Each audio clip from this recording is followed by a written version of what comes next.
Flickscores.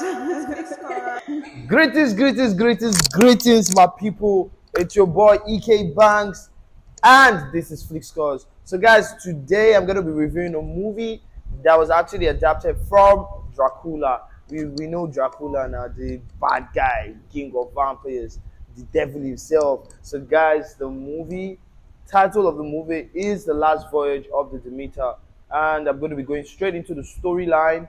And you know how we do it at Flickscores, visuals, casting delivery, and till we get to calculations, and then I give you guys my rating. So now I'm going to be going straight into the storyline. Sit back, grab a popcorn, and watch. So yeah, the crew of a merchant ship, Demeter, set sails from Carpathia to London to deliver a cargo of 50 unpacked wooden crates. However, they soon discovered they're not alone, as Dracula's unholy presence turns the trip into a nightmare fight for survival. So, guys, basically, this movie um, is about a merchant ship, and they actually, now you know what a merchant ship is about, and they actually move goods from one place to another. And basically, they were supposed to move some crates of unmarked wooden crates to London.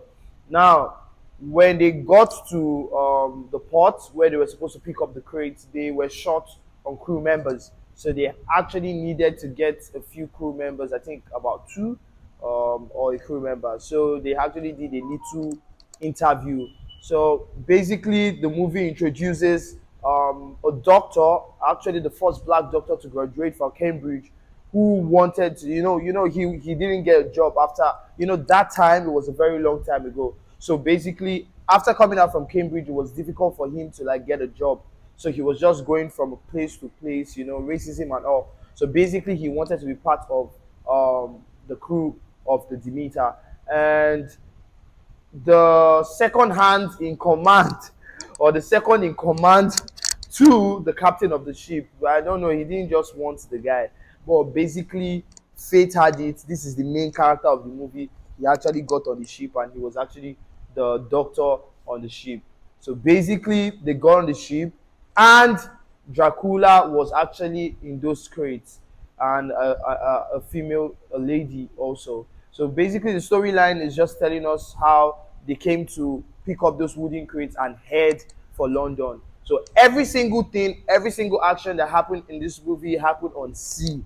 Every single action. The only action was that happened on land was when a crate wanted to fall on Toby. That was the grandson of the captain. So basically, the storyline, not bad, but these are things I'm going to say about the movie. There were so many things I didn't like about this movie. So there was a part in the movie whereas Dracula was wanted to attack Toby. Now inside the room. Now basically, they came and they were trying to force the door open. Now you could see that they actually came with guns, and you're trying to force a door open. After Dracula, has killed that guy, that was when the girl now came and shot the door open. Like, I felt, why? Why didn't you guys? This man, the doctor actually, Clemens actually came with his gun to that door. Then he dropped the door and started, like, what? The movie, the way I watched this movie and my opinion about the storyline, it was like they were forcing us to.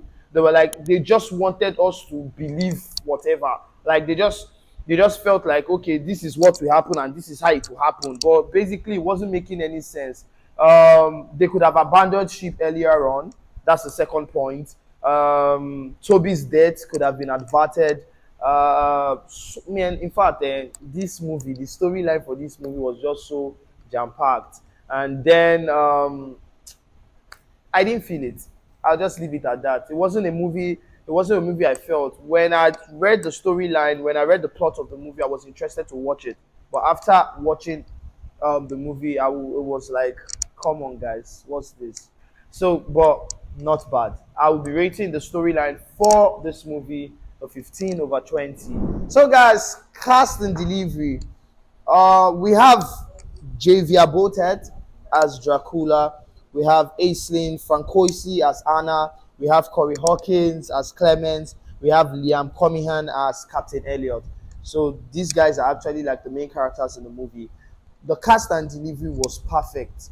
Everyone from Captain Elliot down to Clemens, down to Anna, down to Dracula. It was good performance. It was good delivery, and the cast was also right. I like the fact that they had to infuse Captain Hawkins as like a black man, um, Corey Hawkins as the Doctor, as Clement, as the main character in the movie, and if you check it from the beginning of the movie, you could see the delivery of Clemens. It was perfect. There was no. I like the fact that he spoke well. He understood. He listened before he talked. He was a loving person, and he was also someone who had actually experienced lots of things in life. Cast and delivery for this movie is a solid 18 over 20. Moving straight along to visuals, the main problem I have with this movie was actually the darkness. It was so dark. I don't know how you guys expected us to enjoy. I watched Dracula, and there were so many places, occasions. Yeah, it was the Dracula moves in the night. We know it's not. He doesn't come out in the day because he's going to die. Do you get me? But we were able to see Dracula. Like, we were able to feel that fear. You know, when you watch a movie, like a scary movie, and then you can see the demons or you can see the monsters.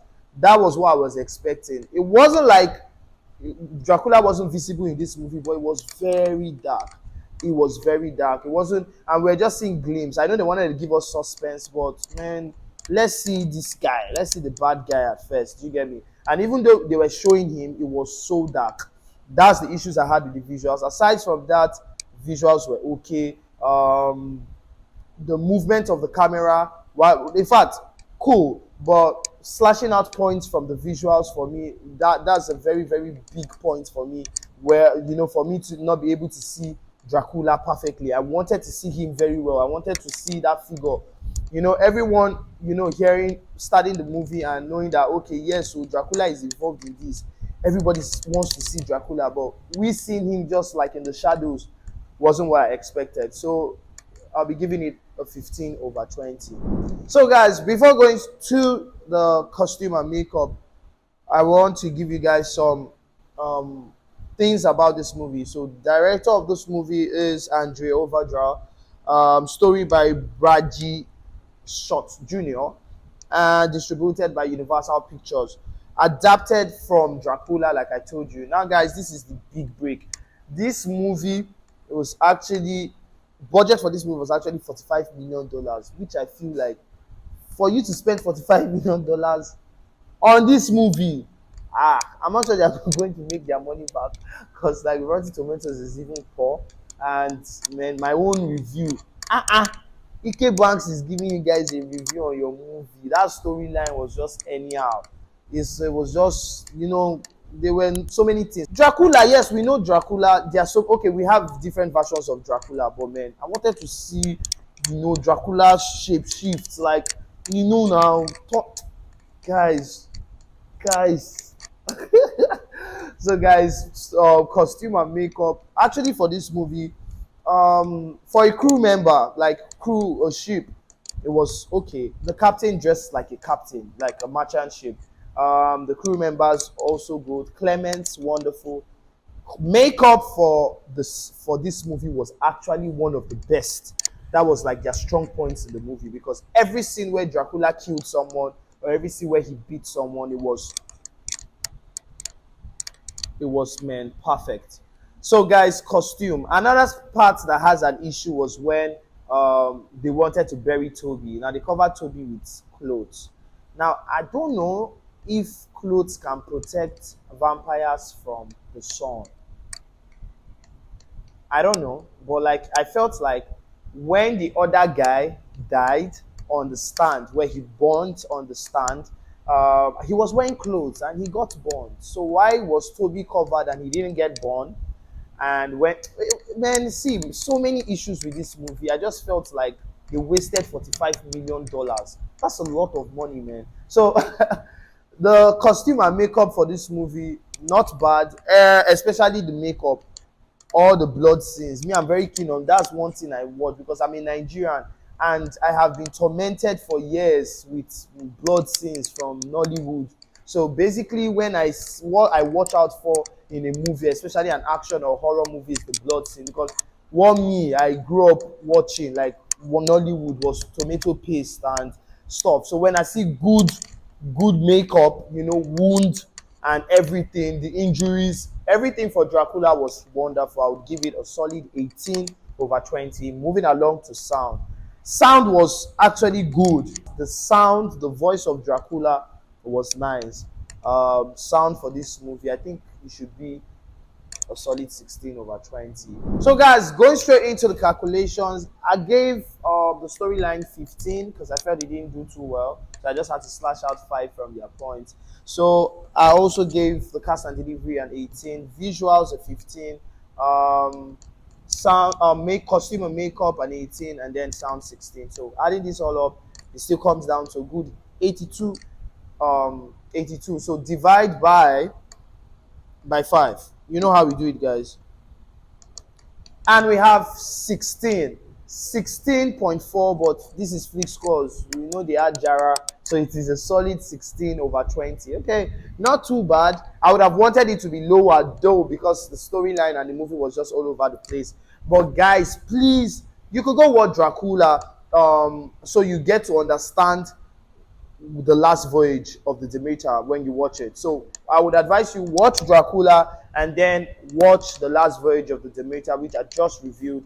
And my ratings for this movie is 16 over 20. So guys, remember, this is Flickscores. Remember to subscribe, like, and also engage on our Twitter page. So please guys, just remember, follow up, like, talk, insult me. I want insult, please. So guys, man, just remember my name is EK Banks, that original Igbo boy, and I'll be seeing you guys later on. Flickscores.